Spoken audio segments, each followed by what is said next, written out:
But association. Okay. Recording in progress. Our way is sohbat, association, to come together, either physically or nowadays electronically, under the eyes of our Shaykh. I'm not claiming to be that Shaykh, but under our Shaykh, Shaykh Hashem, to look at us spiritually. And according to our traditions, our beliefs, we believe blessings is coming on the group. Blessings and mercy and inspirations and lights. What you can't get sitting by yourself, what we can't get sitting by ourselves. And Shah Naqshband, Allah bless him, this tariqat, Naqshbandiya Tilaliya, takes its name from him. May Allah bless him, keep his holy secret. He said, Dar Shahrat Afat asked that what you do that's not for the sake of Allah finally will come to be a problem for you, a curse, a pestilence coming to destroy your good deeds. In the next life, on the judgment day, when deeds are presented to the Lord, a person thinks he did good deeds or she did good deeds, and it will be said, no, you did it for people to be praised by people. You prayed so people would say, this is a praying person. You gave charity so people would say, this is a charitable person. Even you fought as a brave warrior, only so people would say, this is a brave one. And on and on. So we ask that we be sincere. We ask to be something that, to do something that Allah will be happy with us. And that's what we're after. Prophet used to pray, Anta maqsood, aridaka matlub. You are what we're after, and your pleasure is our goal. Okay. Allahumma salli ala Sayyidina Muhammad. Sayyidina wa nina wa ala akhir. Eid Mubarak to everyone. We're starting the 4th day of Eid now.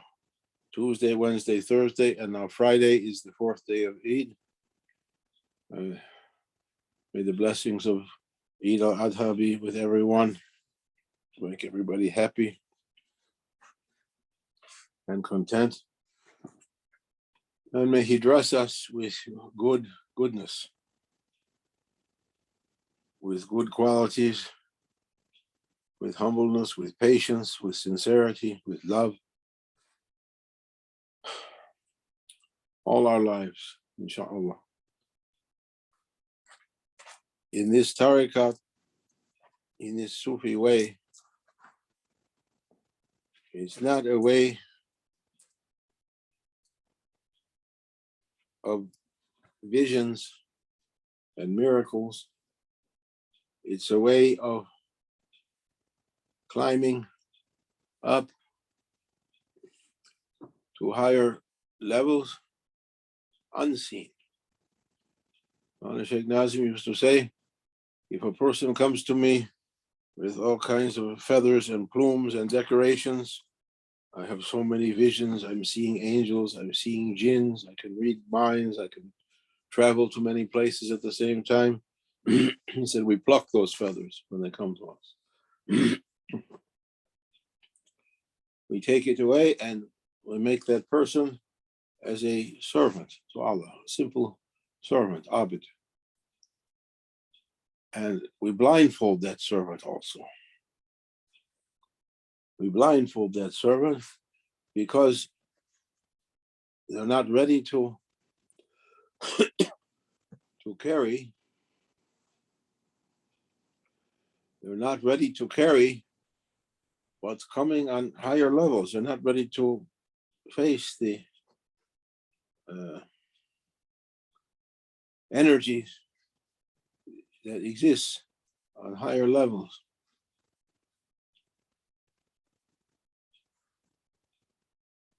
One person went to Maulana Shaykh Nazim, Allah bless him, may he look to us.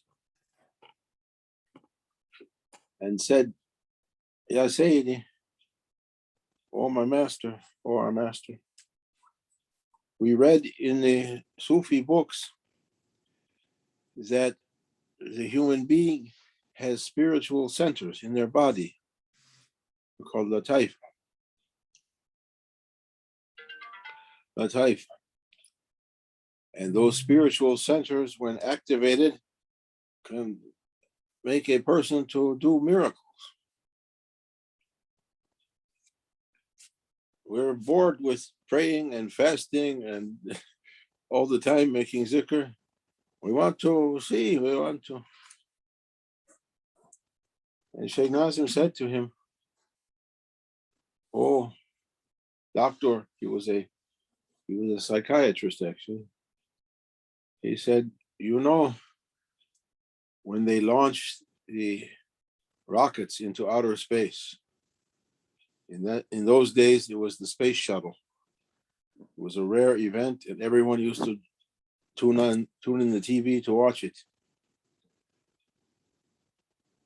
They would watch the launches and be amazed. Now it's more routine, but still they're doing. He said when they launched that rockets, who was doing that? Teslas and Bezos and Branson and who else is doing? I don't know. Private groups. I don't think they're private, but never mind. When they're launching those rockets, how many engineers and scientists and technicians and experts in every field, in meteorology, in weather, and rocketry, and military people, how many experts and top-level people have to sign off on that launch before they pull the switch and launch that multi-billion-dollar piece of equipment and people riding on it also? And you see what happens if they make a mistake even. I remember when I was younger, they launched a space shuttle. The temperature was 1 degree too cold in Florida for that launch. And they said, never mind, we'll do it anyway. They did it. The rubber gasket between the engine and the fuel tank had shrunk down from the cold 1 millimeter or less, and the fuel mixed with the fire of the rocket and the whole thing blew up. Of course, like that. One small mistake. Shaykh Nazim said to that doctor, you saw how that happened? And the person said, yes, Sayyidi. He said, the human being is more powerful than that rocket. The rocket is built by human beings. The human being is Allah's creation. There's more power, 700,000 times or more. In Arabic, that number, 70,000, 700,000, is a word indicating too much. Many times more. 70 times more. It doesn't mean 68, 69, 70. It means much more. The human being is much more powerful than that rocket. And it's so delicate. Everything, like that rocket, that spaceship, if everything isn't perfectly ready and wired and prepared and checked and double checked, and the Sheikh said, if I throw that switch, it burns you and all around you also. And the doctor said, oh, Sayyidi, you mean metaphorically? Thinking that Sheikh's not going to know with his English, simple English, what's going to be metaphor. He said, yes, metaphorically and really also. So the Sheikh is very careful. He observes the state. Water and a cough drop. There's a cough drop on the counter, purple. He observes the state of the murid, of the disciple, men or women, and they know how much they can carry, how much pressure they can carry. The biggest load spiritually is carried by prophets through their spirituality and through their holy bodies also. Prophet Sallallahu Alaihi Wasallam, he was going to get up on his horse one time, his horse or his camel, whatever, what he was riding, donkey, and one of the Sahaba made his hands like this for the Prophet to put his holy foot in the stirrup and to climb up on the horse. And Prophet said to him, "Oh, Jabir," that Sahaba's name was Jabir,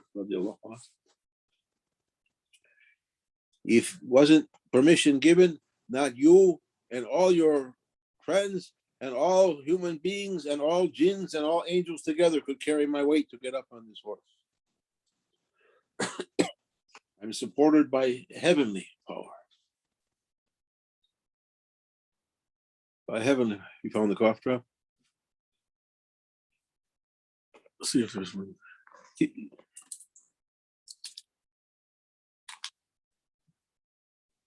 No, it's on the counter in the dish on the counter when you come in, a little purple one. There's a little packet with those cough drops. Sorry, we have some throat issues. May Allah give us shifa, all of us. Save us from this, all these things going around, harming people. Prophets are supported spiritually and physically. And their inheritors, awliya, are supported physically and spiritually. They're able to carry the weight of their duties, spiritual and physical duties, by heavenly power carrying. If the one who is not yet able to carry that weight, that load, tries to carry, they should be crushed. Can't do. So we have to be patient. And patience in Arabic, sabr, means to carry and to be persistent also. To be continuous, to keep going in spite of setbacks, to continue. What was Nixon's famous saying? President Nixon, I think he went before most of you were born, except for me and Jaffa. He said, when the going gets tough, the tough get going. Urging the people who were following him to be perseverant, to continue. And to be continue with what? With carrying everything you don't like. That's the training in this tariq. It's not so much to recite so much zikr or read so much Quran or give so much in charity or to meditate or to stay up all night. It's to carry what you don't like. It's to be able to control your ego at the time of anger, not to lash out, not to give your control into the hands of shaitan. That's the training. And I say that with trepidation, with trembling, because the speaker might say something and he's going to be tested. I saw one time when I was younger in London, Sheikh Nazim used to have a big crowd coming. He said one of the reasons for his creation, excuse me 1 minute.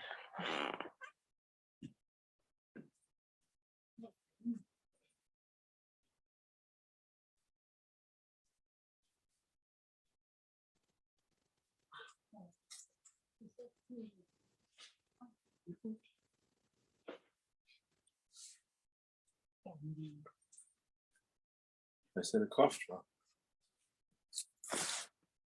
Alhamdulillah. Okay. I'm looking for syrup. You're looking for Allahumma salli ala Sayyidina Muhammad. He said that he learned during his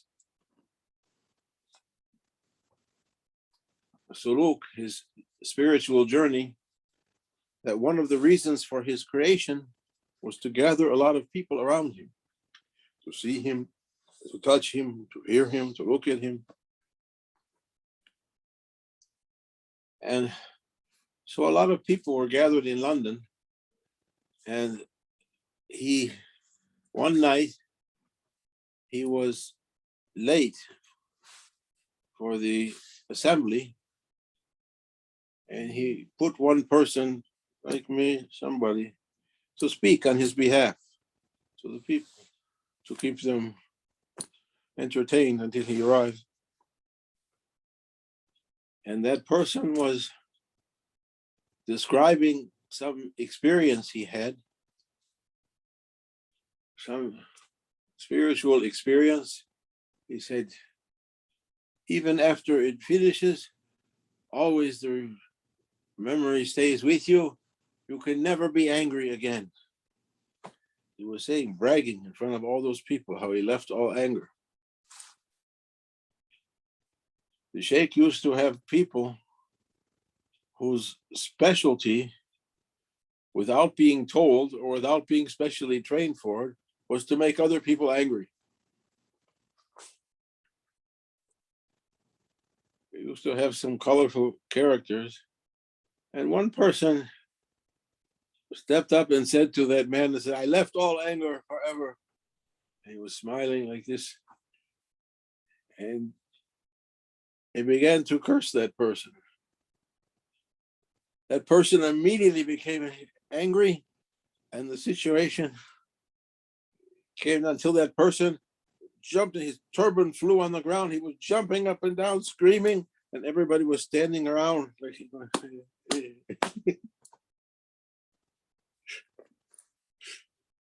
so you can never say, I left all anger. You can't brag and say, I did this, I did that, I rose to this level, I rose to that level.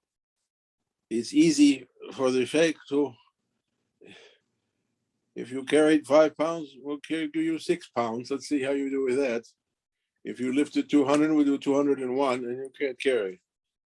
So we have to admit our helplessness and ask our Lord and our Prophet ﷺ and our Shaykh to make it easy for us.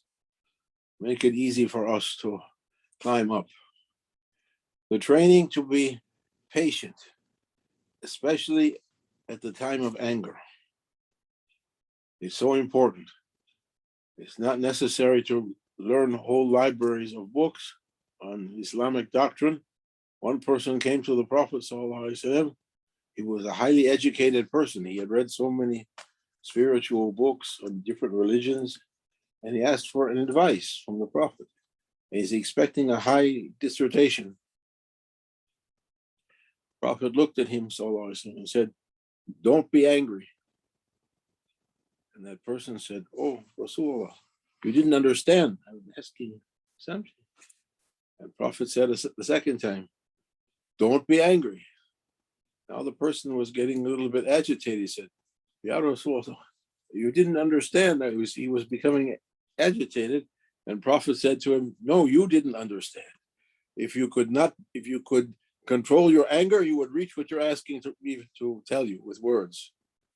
Without having to say it with words, you would reach that level you're asking. If you could control your anger. It's like athletic training in this tariqat, like lifting weights for Olympic competition. You have to train. All of us, we have to train. Control yourself at the moment of anger. He said, at the moment it flares up, Shaitan's power is at its highest. Something happened to make you angry, then Shaitan's ready to take you, pull you by, to take you. If you can stop it, then not to have the last word, not to come back with something, to shut up, something. Go to the next room, take a shower, go out to take a walk. If you can stop at that time from blowing up, you win and shaitan power comes down. Otherwise, shaitan rides on you and you have to start all over again. So may Allah forgive us, and to keep this in mind and to be ready every time to control our anger. I'm asking forgiveness in front of Allah. The speaker said a big thing, and maybe he can't control his anger also. Astaghfirullah. May the speaker keep his own advice. Isma'u wa'u, said Hassan Basri.